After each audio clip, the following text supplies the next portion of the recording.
ये अभी इन लोगों ने ये रहने का कैसे इंतजाम किया है, इसको बोलते हैं टेक्नोलॉजी। माँ का बहुत सारा टेक्नोलॉजी। देखिए ऊपर देखिए। अब मलिक साहब हमारे कुछ कहना चाहेंगे, आप इधर से कैमरा डालिए। मिस्टर मलिक कहिए। स्पीकिंग। खाने को पैसा नहीं है और कमाने को कुछ काम नहीं है, रोजी रोटी नहीं है, छत पे छत नहीं है, झोपड़ी में रह रहे हैं, फिर यहाँ क्या बहुत ज्यादा परेशान है। फिर यहाँ क्या करने आए हो? अब क्या करेंगे, सुबह भीख मांगने जाएंगे और क्या, और तुम क्या करोगे? नींद पूरी करेंगे ऐसी गरीबी में। नींद आएगी बारिश में? नींद बहुत जबरदस्त आएगी। इस छत में कितना खर्चा हुआ आपका? टेक्नोलॉजी।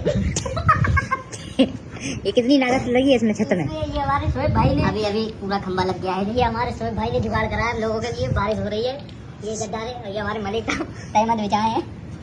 कुछ कहना चाहेंगे तो भाई? ये कहना चाहेंगे, अभी अभी हमारे चौकट लग गई है, लगता है बहुत खर्चा आएगा।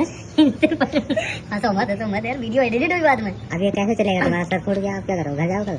अब जो है देखा जाएगा, देखो पैसों का इंतजाम करके। बड़े हालात है, कोई हमारी मदद करे। हाँ, ऐसे बहुत जल्दी वीडियो